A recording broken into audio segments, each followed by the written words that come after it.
Today we have trebuchets, and on top of that we've got quad rallies and rallying gameplay, open field gameplay for all of those Mightiest Empire lovers like myself, because Empire 64 has to defend against Empire 48, and today is all of the highlights for you guys, including some battle reports. So enjoy this type of content, smash a like, comment and subscribe, and let's dive into today's video.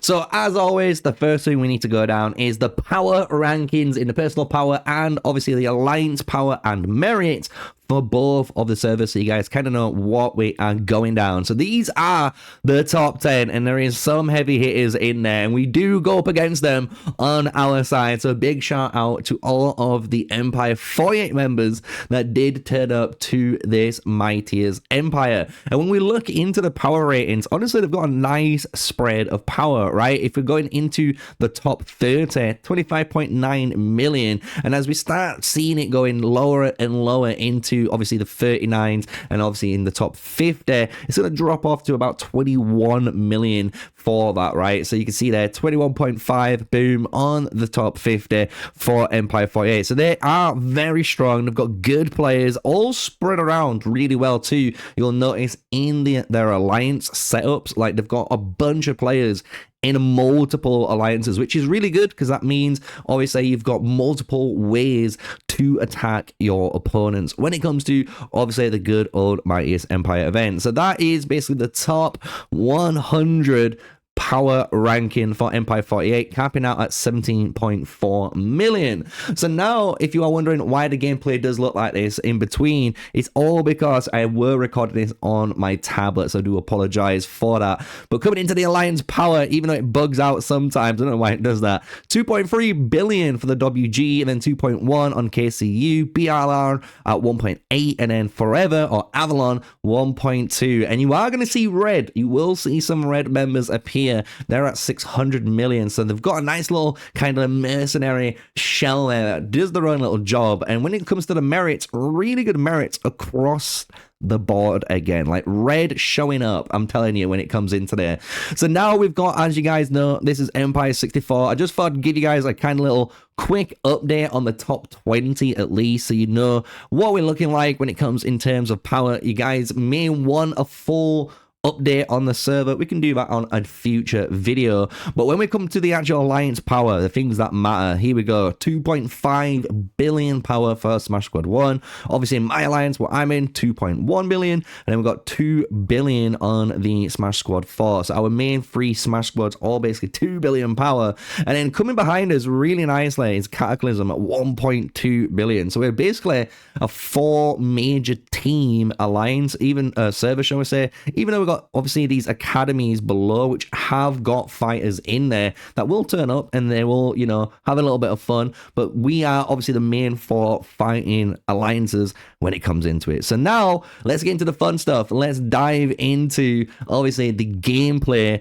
of the PvP. So as you can imagine, things do start off exactly like everything else does, right? So we are just fighting in these little areas, these little pockets on the map where you can just teleport in pre-capital opening, and we're just having some fun skirmishes. And the one big tip and trick here, just for anyone who's kind of new or you're kind of struggling with PvP, is you don't want to go too hard here, right? Even though this is the start where you can get some fighting going, if you're picking the wrong fight, you're gonna zero yourself, or you're just gonna fill your hospital, or you're going to get too many dead troops that you can't actually physically defend the capital. And that's what you need to remember. Defending the capital is the major one point, right? So if you are wondering, by the way, why the screen looks a little bit weird compared to normal, we were recording this on my tablet, so it does have to kind of go into this orientation, so I do apologize for you guys,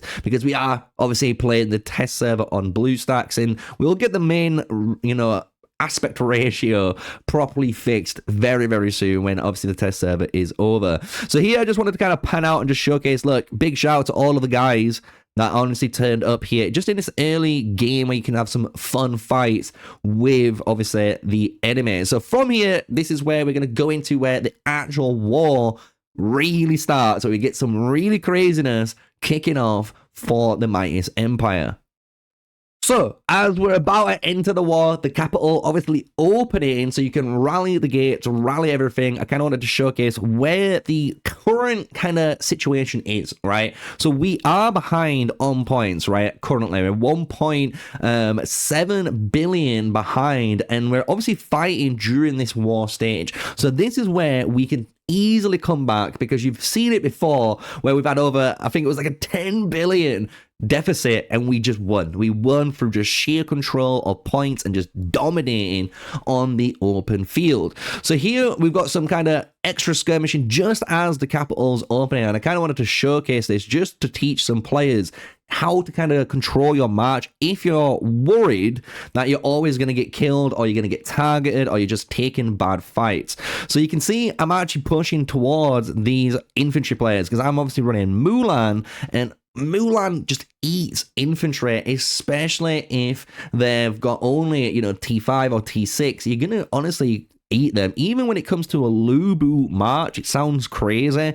If your Lubu isn't 3 or 5 starred with the Attila at 3 or 5 star, you're not going to come nowhere near as close in damage as you just saw I did to that poor Lubu with my Mulan, because my Mulan is almost 5-starred. I've got a 3-star Rani, almost 4-star. I've got a 3-star Attila. Like, they're kitted out. They're there to do damage, my friend, right? So if you're not matching them on the stars, you can feel confident taking certain fights. But there, you could see I was about to get swarmed by that Lubu, and I didn't like it. And this is where the tip and trick kind of comes in. Learn to city hop when you're playing this game, especially if you're a newer player, or if you're a free-to-play player where you just got T5 or you've only got one T6 march, because by city hopping, what you can actually do is slow down the fight to your pace, which is a really good thing to do, because you can jump into a city, wait and see how the fight is progressing around you, as you can imagine, and if there's someone you can easily take on, you can jump out and target them, right? And you don't have to worry about anyone targeting you, because you're kind of sneaking out, and once that fight is over, you can maybe fight again or jump back into a city and repeat. It's a little bit ratty. Honestly, some people will call me a rat for suggesting this and teaching guys how to kind of city hop properly, but for a lot of players who are struggling in PvP, you're going to need to learn this, honestly, like basic fundamental of just kind of like cheeseburgering, as some of the Chisgo community say, or even just like, as I call it, like city hopping, like whack-a-mole, right? So just learn how to do this and you will perform better in the open field, right? So this is all you've got to learn to do. And you can see I'm keeping my match out a lot longer by doing this and choosing targets that I feel like I can fight and take on. You'll see certain times, like here against Themis, big shout out to Themis, I honestly can't fight him because of his like troop buffs he actually has. He's just dominating me there, and I think he's got T7 too, which was just kind of disgusting to hit against. And you can see that coming now where I'm getting swarmed down, and if I were not as deep in the enemy territory, I could have obviously retreated and jumped into a city, right? So that's kind of a nice little breakdown of some open field just as we're about to now enter the capital, right? So this is how things obviously start off when it comes into the fights, but this is where things get interesting, because you can see the Smash Squad got the catapults ready. They got all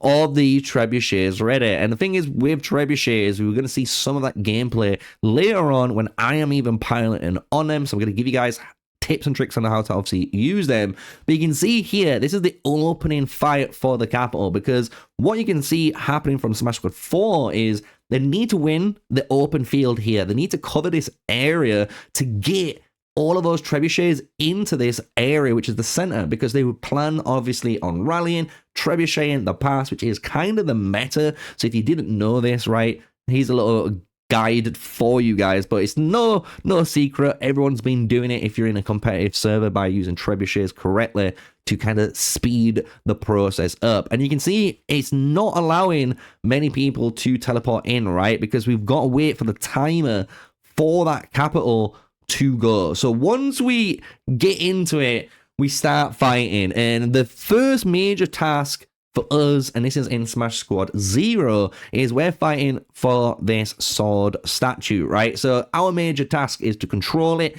and try and hold it as long as possible for points, obviously, to give us the buff too. And the cool thing about this was it was a back and forward fight, and all I'm going to be able to showcase here is kind of the ending of it and how it progressed later on, because at first, as you can see, Empire 48 do capture the statue. We rally it once, and we've got a really positive report on that, where we don't refill while they are refilling the statue in order to win. But now we're going, obviously, toe-to-toe, so you can see a full rally going, and honestly, this one is damage. This is doing so much damage to this poor statue, and they can't hold it. They honestly cannot hold it. And you see we're already at 1.6 million troops on our side, and we've got our troops holding the open field. So a big shout out to Mardix there and Gone Warrior. They're in the trees, basically stopping anyone who's trying to, you know, prevent us from reinforcing, and to obviously kill their reinforcements too. So you need to control the open field, guys, if you need to rally. And you can see by doing that, we're confidently taking now the statue. So this was after, I think, the third rally. So the first two rallies on us failed, but we didn't put any refills into our rallies while they did. And this is the first time we go full 2 mil rally, and we bring a couple of reinforcements in, and we succeed and smash that bad boy down. So we claim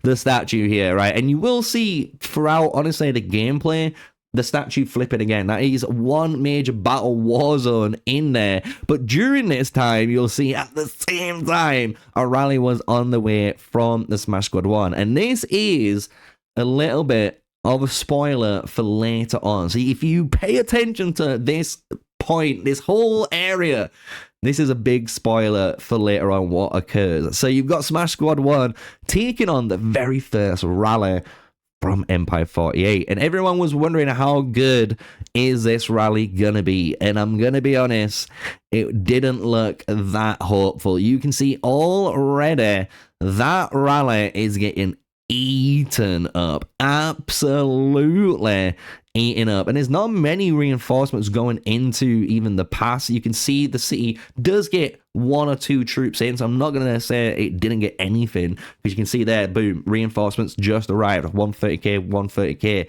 But that is what they needed. And watch how dominant this first rally gets destroyed. It doesn't even break, as you can see, the yellow bar for the Imperial City, while just getting brutally dismantled by Smash Squad 1 here. So this is kind of setting up the play now, because this is only 5 minutes, you can see, into the Imperial City, and we've got to hold it for another 55 minutes. So let's move on. Let's see what happens and occurs after here, because it gets kind of crazy when it comes to pushing and actually how to win certain Mightiest Empire events. So this is when things start to get spicy. So for 40 minutes straight, basically things do go a little bit backwards and forwards on our side of things with the statue, until we get a decent hold of it, and you're going to see the last kind of major rally on our statue of, you know, the sword statue.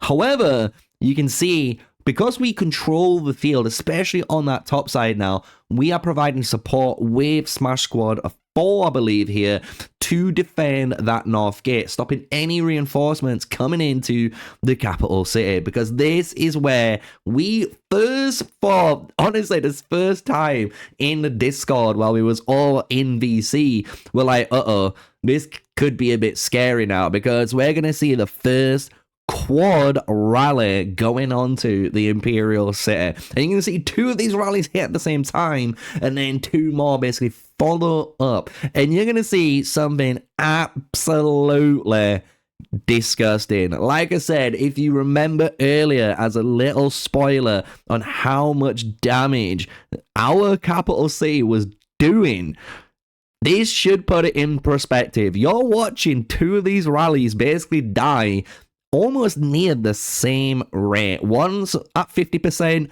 one's at like 53%. That is how savage it is. And they're going even lower, and boom, look at that, the 3rd and 4th rally now coming in. This is where the race is on. Have Smash Squad 1 got enough T7 to reinforce and kill the 2 rallies in time. And you're gonna see, without a doubt, boom, 1 rally gets killed, and boom, the 2nd rally gets killed too. And it's only the 3rd and 4th rally remaining, and we already just noticed how dominant we can take 2 on, and we're in the same situation. And this KCU rally just does not look nowhere near as threatening as the other 2 rallies were, right? And look at this, easy as a pie. It was an absolute slaughter to the lambs you're watching right there. 4 rallies eaten up by the Imperial City of Smash Squad 1. Like, it was nothing, dude. And if you are wondering about these reports,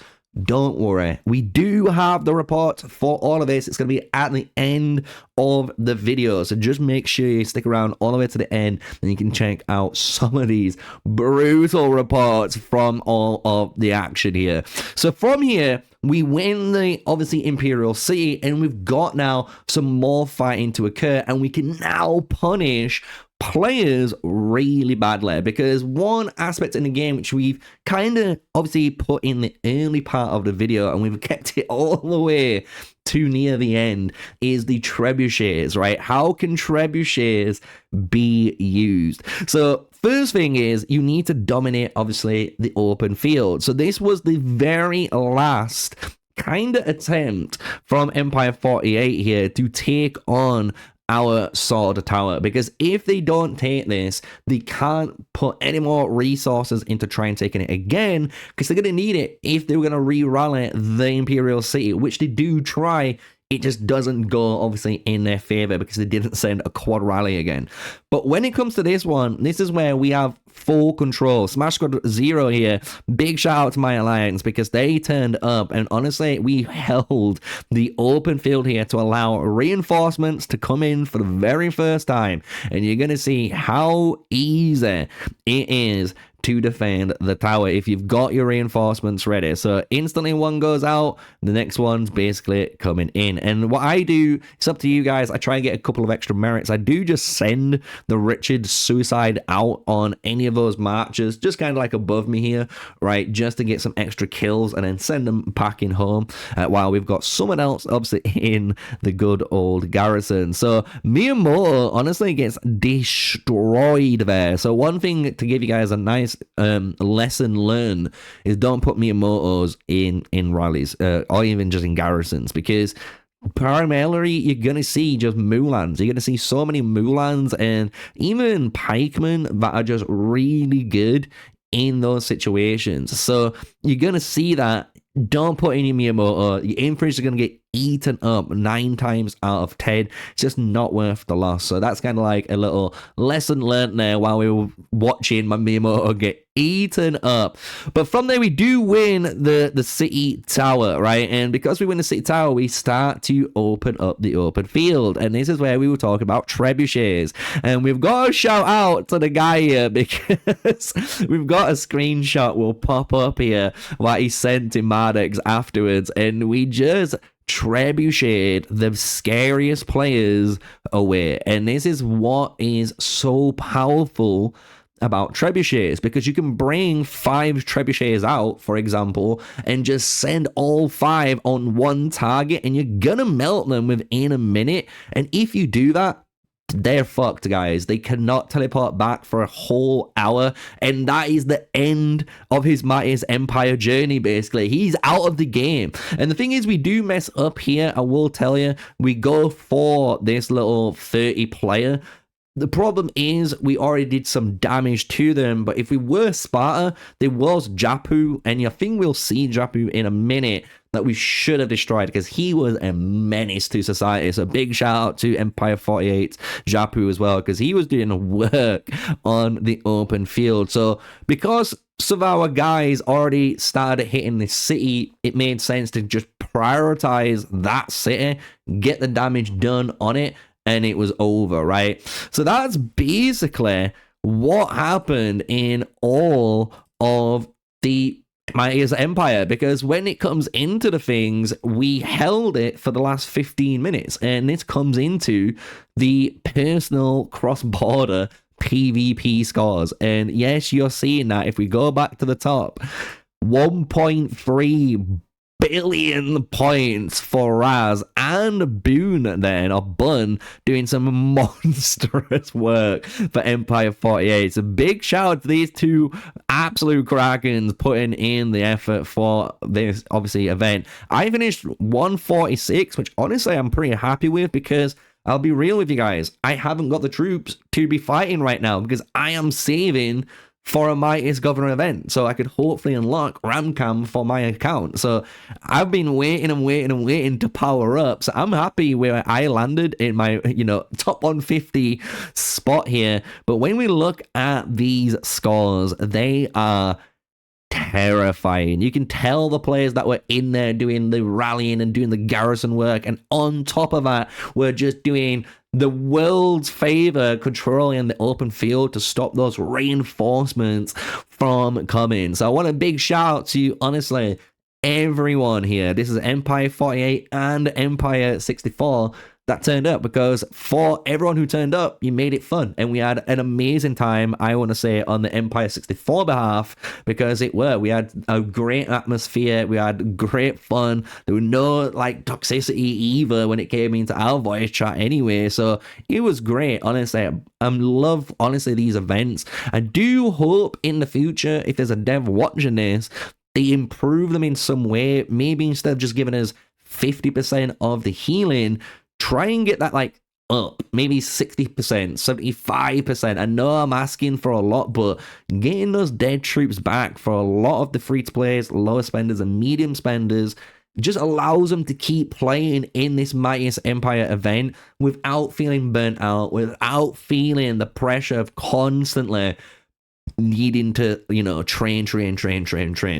So that was the top 100 points. You can see capping out 116 million on top 100. So really fun event there, and I hope you guys honestly have enjoyed the coverage for this Mightiest Empire event. We're just going to showcase the Alliance scores as well for you guys, so you can see how things obviously line up there.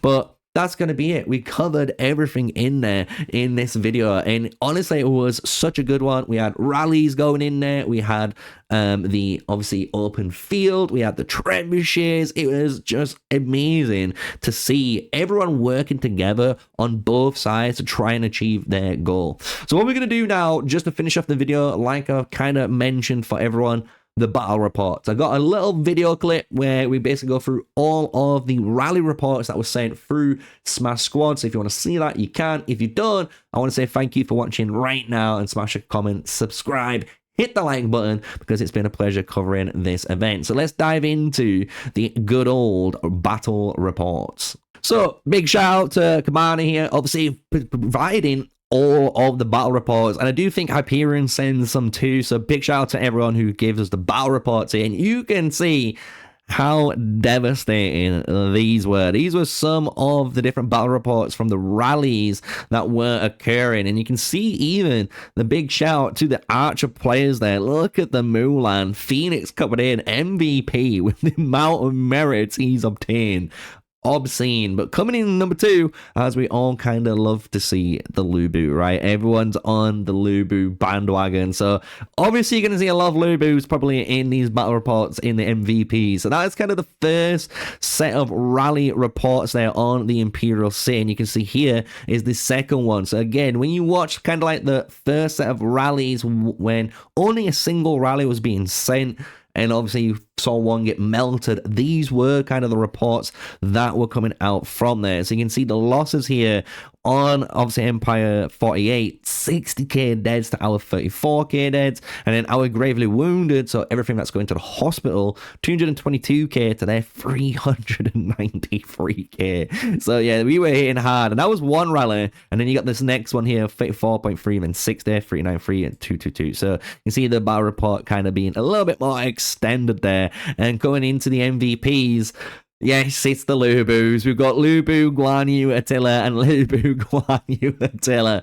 being the both MVPs. And if you are wondering why, it's because they do an obscene an obscene amount of damage from out of nowhere, because you can get a triple attack hit from that Lubu if the Guan Yu crits on turn 1, which is just unfair in every way. So here we've got one of the tower reports now, right? So you can see the first kind of tower report where they lost, but look at this, 43k losses here, and then only 11k on the Empire 48 side. So you can see even positive reports coming out from Empire 48 when they were going for those tower hits and trying to control the towers for quite a long time, which they did do quite successfully. I'm going to be real, they really did.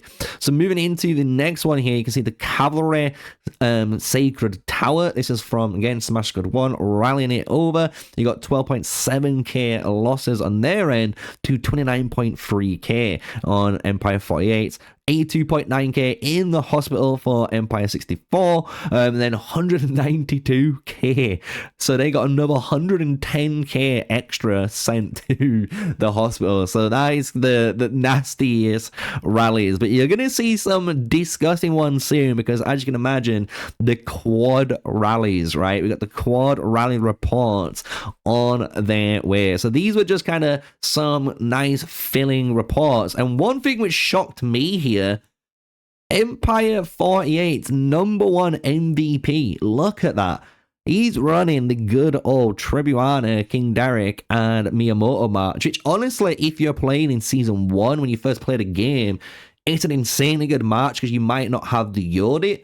And bro, he's performing it in there. He's got his gear, he's got everything rolling, and you can see he's doing his part for Empire 48. So I have to obviously mention that, which was honestly something that caught me completely off guard. So here's just another Sacred Tower report. Everything's kind of the same as you can imagine, but here is the Imperial City one. So now we're looking at the Imperial City versus the quad rallies. And this one is just outrageous.